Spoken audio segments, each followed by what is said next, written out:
members present, authority chairman, authority Mary, authority members Rose Joy, Kathleen Zvakish, members absent, authority vice chair, James Doug Taylor, and Gerard J. Cutler. We do have a We do have a quorum. Okay, we'll go on to the approval of the minutes. I'm gonna need a motion to accept the minutes. Approve the minutes. I'll second the motion. All those in favor? Aye. Item number 4, public participation. Nobody wants to speak, okay? Petitions and communications, revenue collectors request We don't protection. have anything. Nothing. Wow, sliding right through That's this. the first, I think, since I've been on this board. Reports of departments, previous month's reports. I'm real short. I'll answer any questions you have on last month's report or this month's report. Other than that, I have nothing.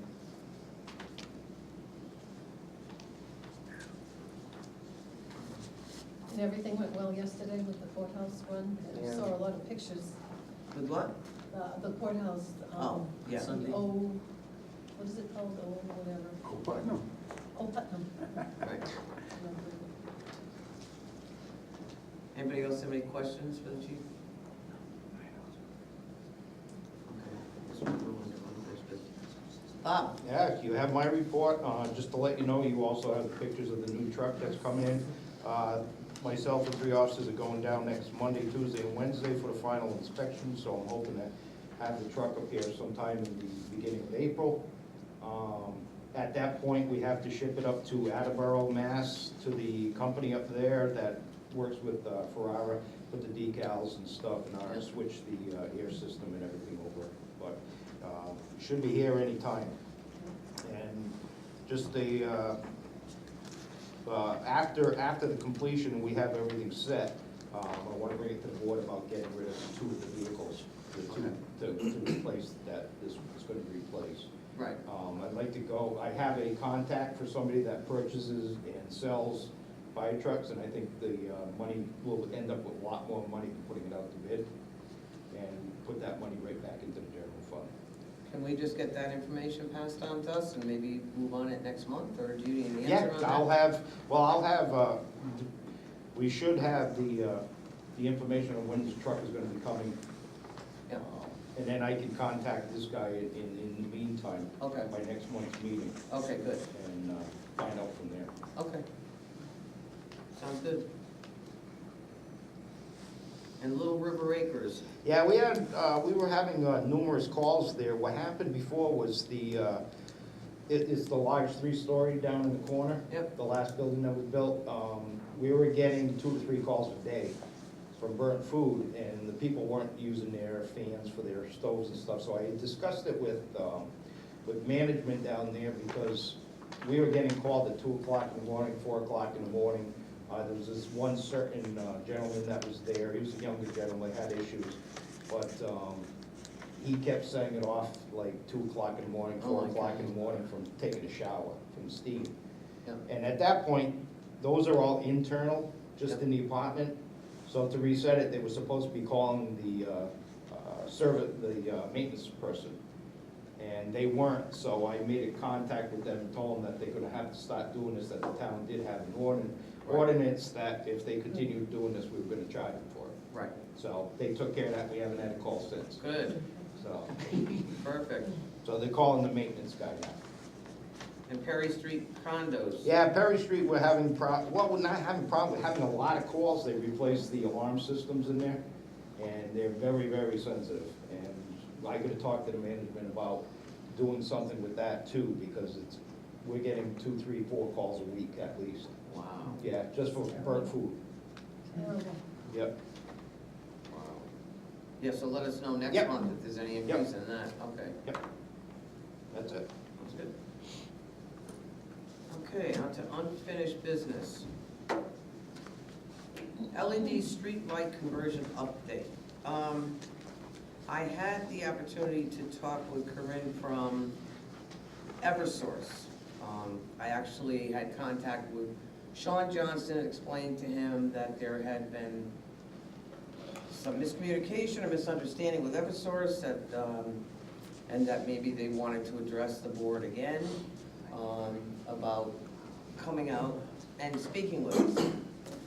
What ended up happening was, I sent an email, and the last communication that we had with Eversource over the lighting project, I sent it through to Sean Johnston, and, he got in touch with Corinne, who then called me, and long story short, last week, she met me out at the district office, and I spoke with her about, how we had planned on moving forward at some point with Tanko, and we had received all the information that they gave us about the turnover and buying the lights from them. And I also said I was kind of disappointed in the fact that they didn't come out and talk to us earlier, and I was confused over why they had not, you know, kind of pushed to keep that. She told me that at this point, they can expedite it, and they are very much interested in working with us. So, that said, I'd like to get in touch with Ian again, and see where we're at there. As far as I understand, we're pretty released with the rest of what happened in the past with that. So, I put the call back into them, and we can go over all the contact information probably at next month's meeting, but I was glad I went and talked with her, because it was a one-on-one at that point. And basically what Eversource does is they usually do go talk to one person in the town, because she's the actual accountant for Eversource for the town of Hall. So what problem was the special service district and the contact person there, and I think now we've pretty much gotten that straightened out. So hopefully from this point forward, we can get a better idea of where they're at. I said, you know, this is a project that Tanko could move along with pretty quickly. I'm hearing you're 3 or 4 years out. She said that's not necessarily true. We can expedite you. She gave me the rates, what we're at now at 117, we dropped to 116. She gave me all the light purchases and everything else. So if you give me till next month, hopefully we'll have a better plan. With If that's the company over here you're talking about? Eversource, Yeah. right, yeah. At one meeting, well, it's been 3 or 4 meetings ago, I think, I was told, Jim, but something came out about Tanko saying that once the lights are in, they won't service. And it seems to me it doesn't make any sense. Spend that kind of money and say, then we have to find someone else to do the service. Right, to do the maintenance. Right, I tend to agree on that, and that's, my problem I had with Eversource was that they weren't responding to us, and so, you know, Tanko was at least giving us all the information we were looking for, they were giving us amounts, they were giving us everything we wanted, and Eversource was dropping the ball. Anyway, the ball got picked up again, and. Did you ever talk to Eversource with possibilities of modifying those that we have? The arms are perfectly good, and it would seem to me that if we could do it a lot cheaper if they could do some modification. I'm not sure I that don't you know, can do but, it that, right, I mean, I could ask, I'm not sure that you could just buy the, you know, keep the arms and buy the lights, I'm not sure. Cheaper the better, but. Oh, yeah, right, exactly, no, I hear you. So again, hopefully, I mean, she's gonna be staying in contact with me, and, you know, next month's meeting, hope to get that, give you more information on Eversource, and I'll get also contact back with Ian at this point, and see where we're going with them. Let's see, Police Union Committee update. We did set the date of the 28th in the morning. Right. I had contact with our attorney, who will be part of the whole process, Duncan Forsythe. He will not be able to attend that meeting, though. Not the first No, one? and that is just With a meeting, somebody else? that's just a meeting to set up the dates anyway, so there's not, Okay. But we have to know his dates, if he's available, then. He'll come- In the I'll- future? yeah, I'll be in contact with him after that initial date to let him know what the next dates are, but we can choose Oh, the following dates and set that up. even without checking with him first? What?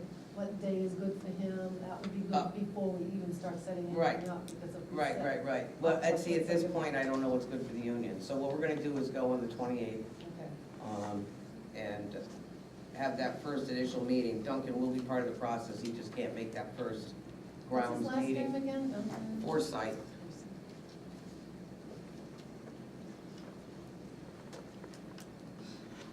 Okay, street light outages. Any else? We are currently at 18. Okay.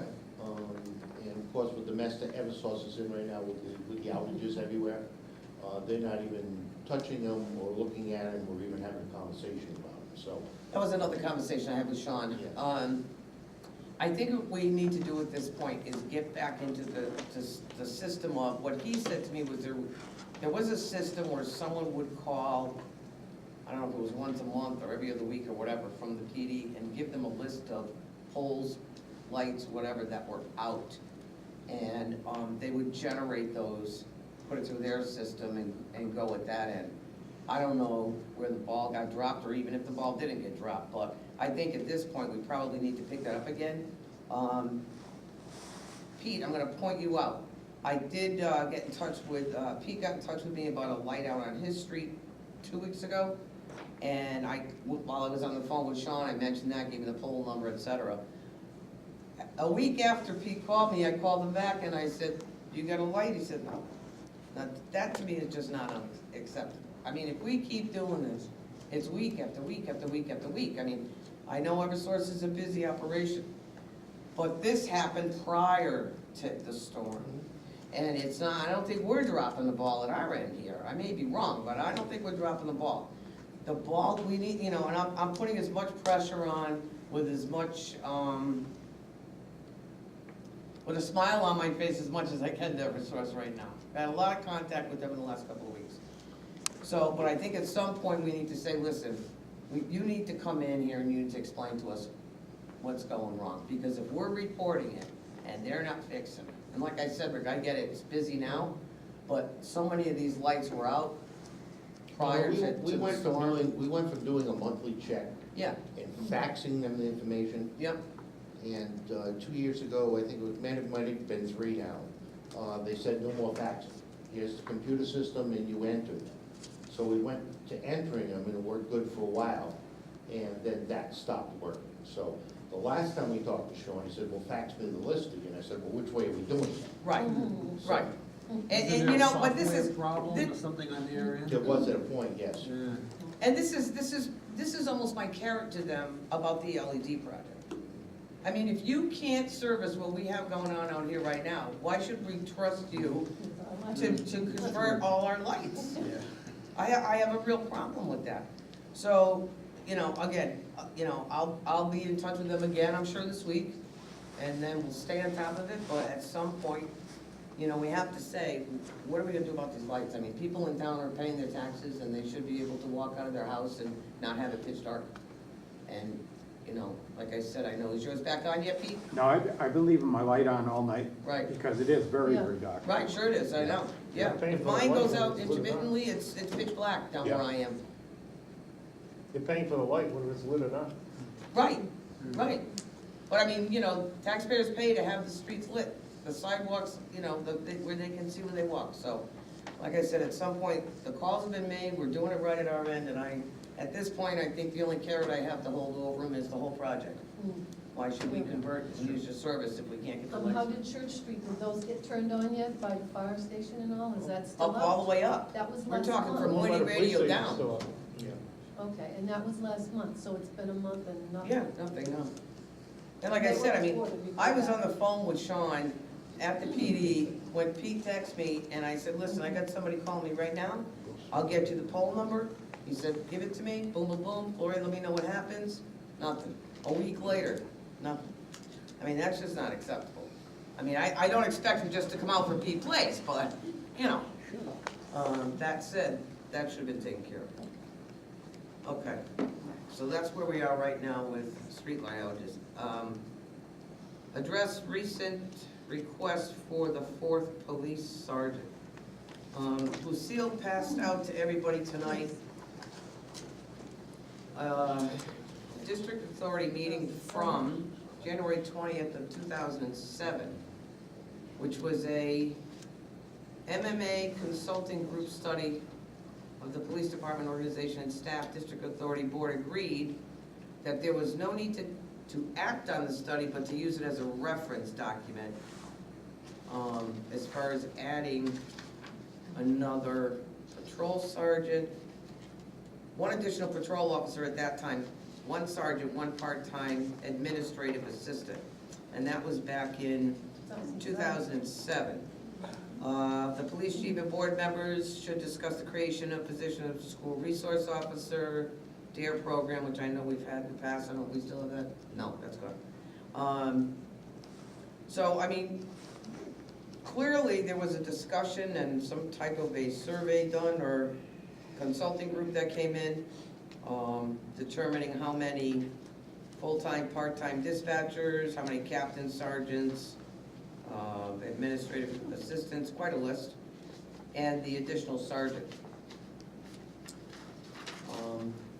I know that when you mentioned last month, Rick, about the additional, I don't know if that was something, at that time we tabled it to talk about it tonight. I don't know what the rest of the board feels about moving along with it, or if we want to. We had 4 sergeants. Yep, We went from 3 to 4. right. And as one left, we just did not fill a position. The only reason I'm asking to fill a position now is to help transition as we move through my position and Lee's position, so that you don't have to, if you promote from within, you're gonna lose a sergeant spot, and then you're down to 2 sergeants, you won't have a supervisor on a shift. My thought is now, if you're gonna promote from somewhere within, it would be a sergeant. So if you make the 4th sergeant now, and you promote one of them, you're back to your 3 sergeants you have right now, and your transition period's a lot easier. The salary, by the time we get through a hiring process, promotional process for a sergeant, we're looking at least a month, so now we're sitting into mid-April, so you're talking 2 months worth of a salary increase, and I think this budget will absorb that.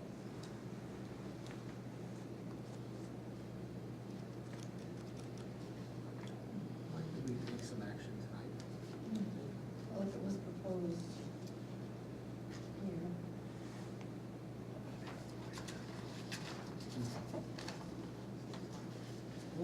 What is the standard for experience for sergeant as far as years on force? We've never really had one. We've never let anybody take the promotional test unless they've had 3 years on. But that is not a standard across the state. That's something that we have in our policy. Says you have to have 3 years on before you can take the promotional exam. So that's the way that sits.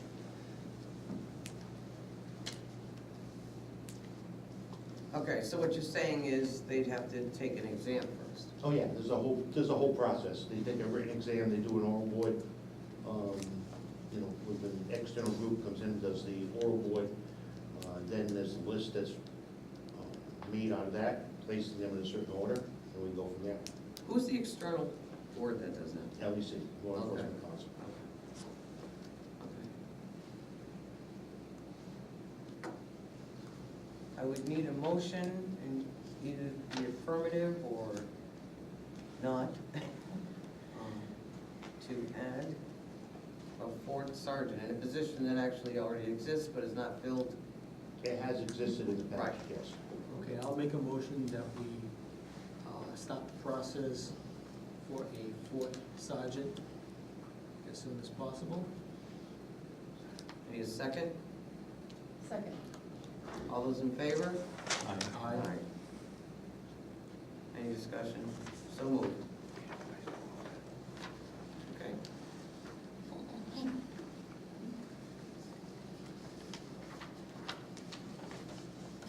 Under new business, form search committee to hire police chief.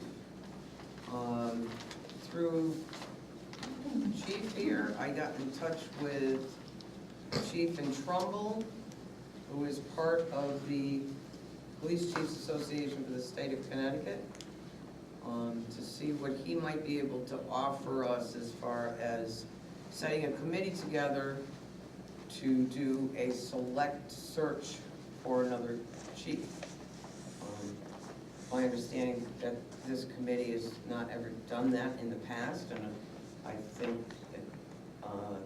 not that I'm aware of, that we've had any kind of a select committee. What I mentioned to Chief Lombardo was, I kind of asked him what his group would do. He gave me some background on that.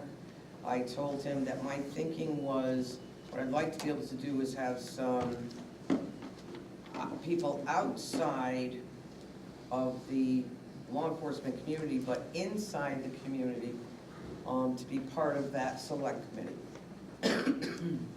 He said he didn't see an objection to it, however, they've never done that in the past. And so what he was going to do was go back to the group that volunteers to do this, and get back to me and let me know. As of today, I sent him out another email today. I talked to him on the phone last week. I sent him an email today asking him if he had had that opportunity yet. Didn't hear back from him. I'm assuming he's kind of busy. But he will get back to me, and I told him that we'd like to be able to do something maybe by spring, early spring, so that we could get a committee set together and then go Now, forward from there. Is this a search committee? Right. Then we pay them, right?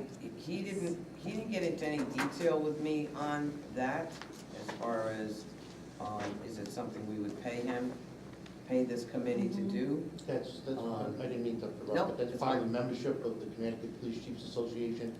We pay dues for the chief to be a member every year. That's one of the services they offer, so there's no charge Oh, for it. okay, that's what So he was gonna get back to me once he talked to this group and let them know where I was coming from, as far as having people from the community, maybe 2 or 3 from the community be part of this search as well. Because my feeling is, there are a lot of people in the community that know a lot of the officers here and have some background.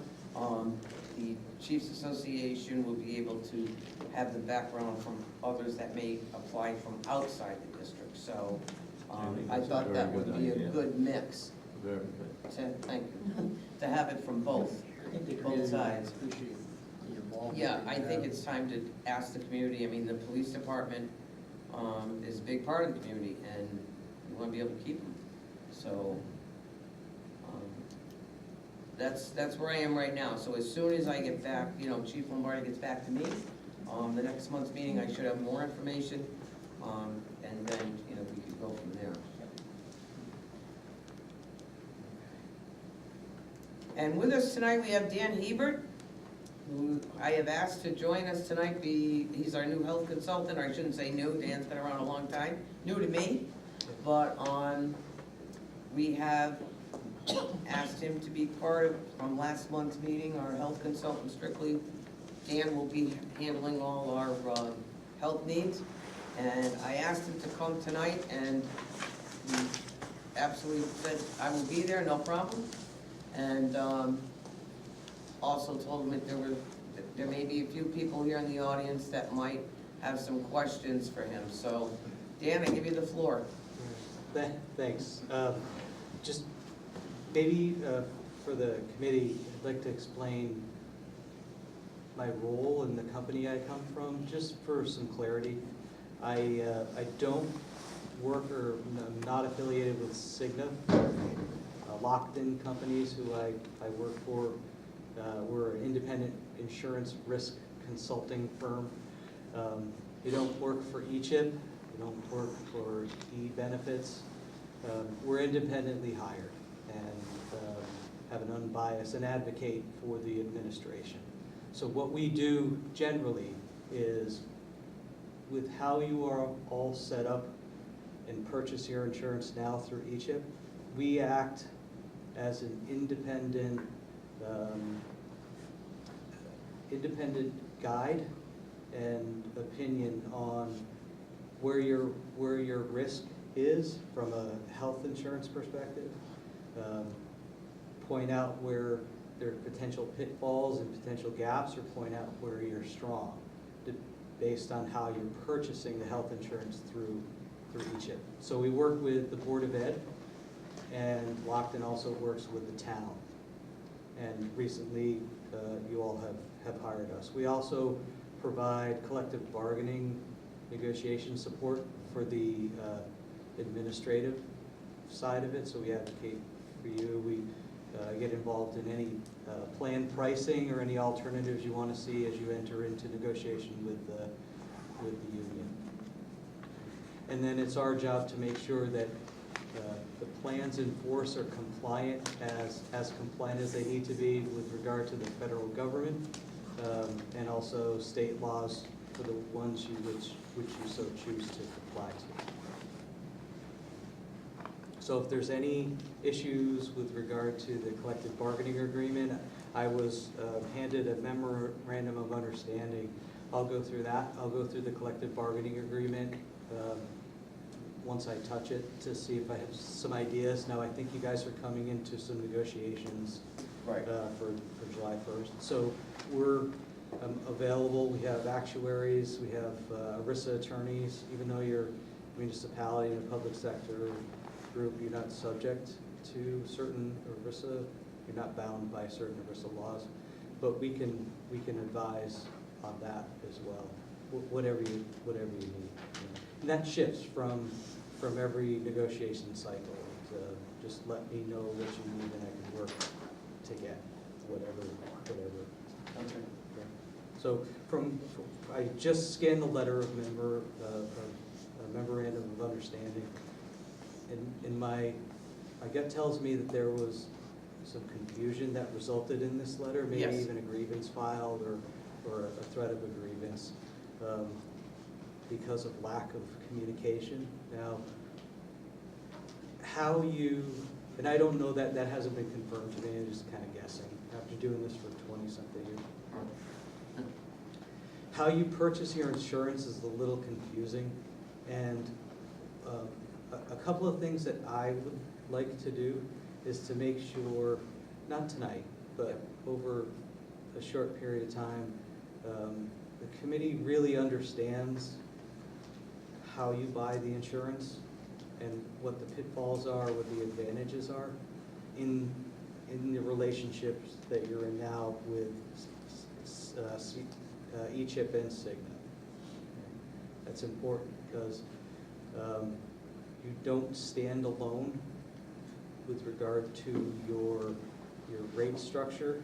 You buy that risk with the town, so you're grouped in with the town. And in order for to alleviate any miscommunication or confusion going forward, I would suggest we talk about having, frequency can be determined, but meetings with Mary Claro, Yep.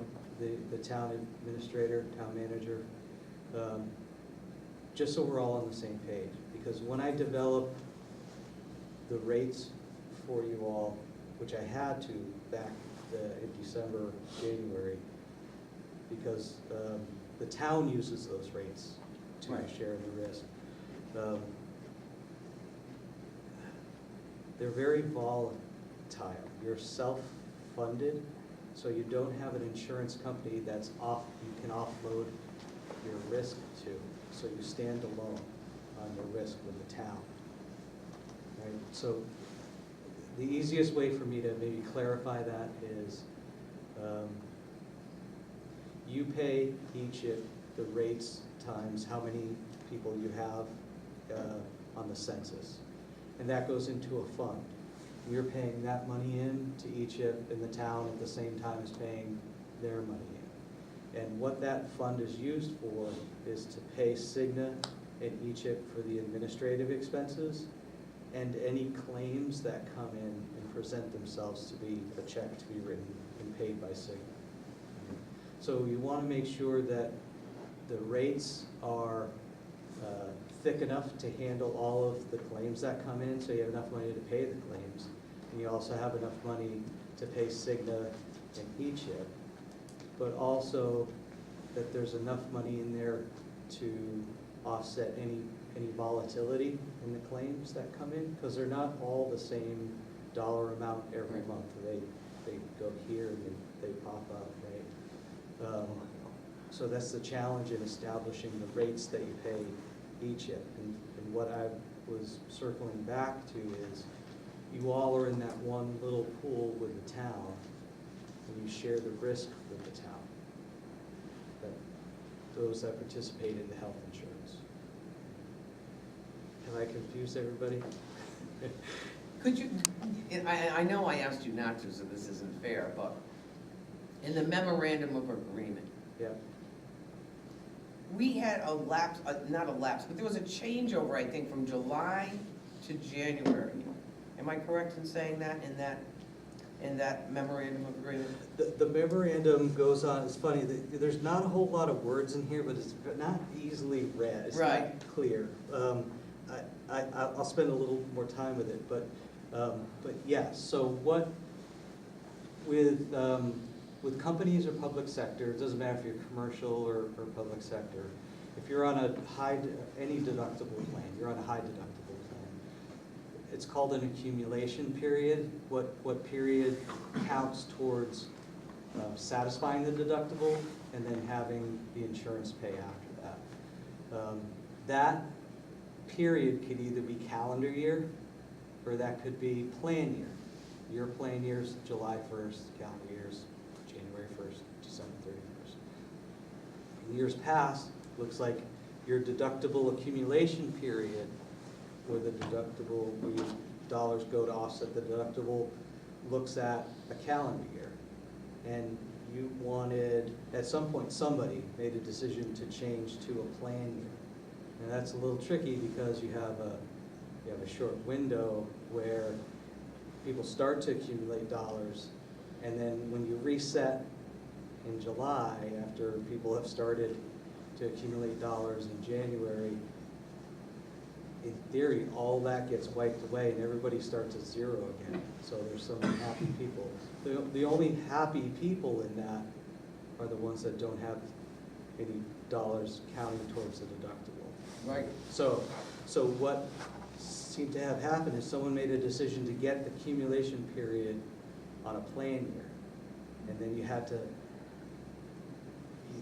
to negotiate with Cigna then at that point as to how are they gonna credit folks that are on the plan that had claims in that January to July window. How do you satisfy that? And so that's that was part of the memorandum of understanding. And I will tell you that no carrier in this situation does it perfectly. All the carriers have flaws because their computer systems don't think that way. When they're set with a plan, their computer systems think 12-month period to start tracking. So they had to manually rig this. So I'm not surprised, Gloria, that you mentioned that there have been some issues here. But I can tell you I've had recent conversations with Cigna, and they absolutely admitted that they messed up, that their systems don't work that well, and that there was failures internally to handhold the process. Yep. They had assured me that that all has been taken care of, with the exception of one or two people. Right. And as of, I had a conversation with Cigna today on one of those individuals, and as of today or yesterday, everything seems in their system to have been corrected. Now, what has to happen is a reconciliation of those dollars. Right. That's the big thing, is the So reconciliation. that's a long explanation to what you No, asked. that's perfect. But That's great. But just think, insurance companies do things best when things are simple, and with regard to this accumulation period, it got a little funky when they had to trigger an 18-month look. when Right. Their systems only want. That makes sense. 12. And I think what happened, and I'm not sure if I have this right, Lucille, because Lucille's very good with this stuff, but I'm not. So she has to keep repeating it to me 100 times. But I'm pretty sure the town went with one way, and we were doing it a different way. And so our system wasn't falling, when it changed, Yeah. didn't recognize what the town was doing. and created this problem. Because we work off one calendar, they work off another. Yeah, And so then we get grouped into their insurance, but we're working off two different calendars. right. So that created a problem. And the bottom line is, we just need to fix it. Because there are still officers in this department that are not where they should be. Right. They shouldn't have to be on the phone with Cigna every 10 days, or, I'd be throwing a phone by now, I wouldn't. I'd be, we don't wanna use that word postal, especially when there's police officers here, but you know what I'm saying? We need to fix it. So, I know we have a couple of people here tonight, and I'll let Stace get up and say a few words. If you want to address Dan, or if you want to do it privately, that's totally up to you. So can I make a suggestion? So there are privacy laws that do apply to. Yes, no, I know that. plans. Yeah, And that belongs. at this point, this will not my only suggestion. We don't have the proper contracts yet in place for me to ever get anyone's individual information. Okay. And I usually don't, when I do the analysis on the rate structure, I don't know individuals' names, I just know Right. dollar amounts and sizes Right. and what the prognoses are, so I can project. So Yeah. just mention, you all have the right to privacy, so I wouldn't Madam Chairwoman, if I could just be recognized just for a second. You may.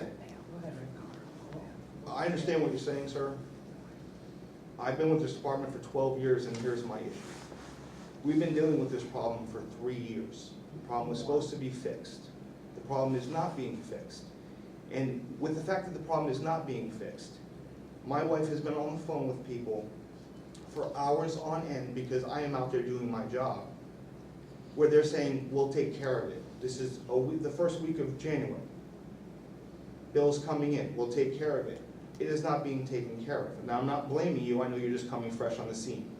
What I am saying is I have bills sitting here from January that the credit companies don't care what my problems are. They care that they're not getting paid. And I am refusing to have my credit destroyed for something that has nothing to do with me. And should not have anything to do with me or my wife. Because these people said they were gonna do a job, and they're not doing their job at Cigna. If I operated that way, my chief of police and this board would ask for my badge and my gun and tell me to go about my business. Something needs to happen, and it needs to happen soon, because I am not going to lose what I've built for the past years to have my credit be where it is, because someone is not doing their job. Okay. And when I'm calling Cigna and the low man on the totem pole who answers the 800 number from the back of the card tells me, I don't know why this happened, it says point blank right in your account, this is not supposed to reset on January 1st, 2018, and it does, and that guy who gets paid an hourly wage can see that, but people that are higher up can't see that, then there's a big problem. A big problem. And this is not the first time this has happened. We had this meeting A year ago. A year ago, and we were guaranteed up one side and down the other. Now granted, I know you were not on the scene then, you had nothing to do with this. And quite frankly, the broker that we had before, don't even get me started on her. We went through this whole thing, through eChip, through everyone who was involved. There was a representative from Cigna there who swore up one side and down the other that this would not happen, it was all in place. When I called my representative from eChip, she told me she nearly dropped the phone. What is going on? Everything was put into place where this wasn't supposed to happen again.